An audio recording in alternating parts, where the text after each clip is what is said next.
Ukrainian President Volodymyr Zelensky says he is willing to step down in exchange for peace and NATO membership for his country. This comes as Russia and the U.S. have agreed to start working toward ending the war. On Face the Nation, President Trump's special envoy to the Middle East spoke about his meeting with Russian leader Vladimir Putin earlier this month. Trust building begins with good, proper communication. And we just had a great discussion, me and President Putin, and now it will be up to President Putin and President Trump to work something out. And I think they're going to be successful. CBS News foreign correspondent Imtiaz Tyab joins us now from Ukraine with more on all of this. And Imtiaz, earlier this hour, we got a perspective from Odessa. So I'm curious, what are you hearing from people in Ukraine about this pivotal moment?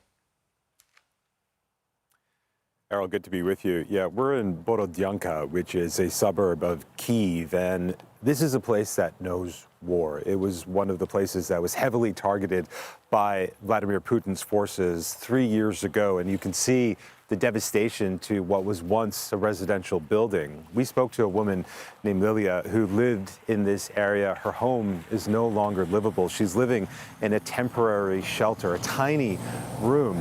And I asked her, how are you feeling in this moment, 3 years into this brutal war where her husband is serving on the front lines? And she said, all she knows is that she wants it to end.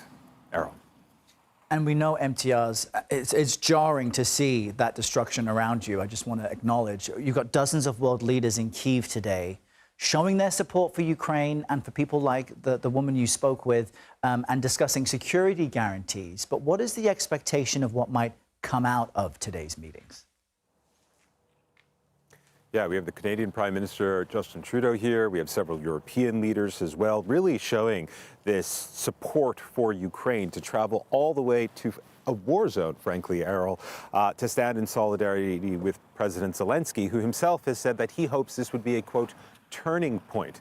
But of course, notably absent is President Trump. And we all know over the past week, both President Trump and even Mr. Zelensky himself traded broadsides with each other. Mr. Trump calling him a dictator, at one point accusing Ukraine of starting the war, which of course we know is not true.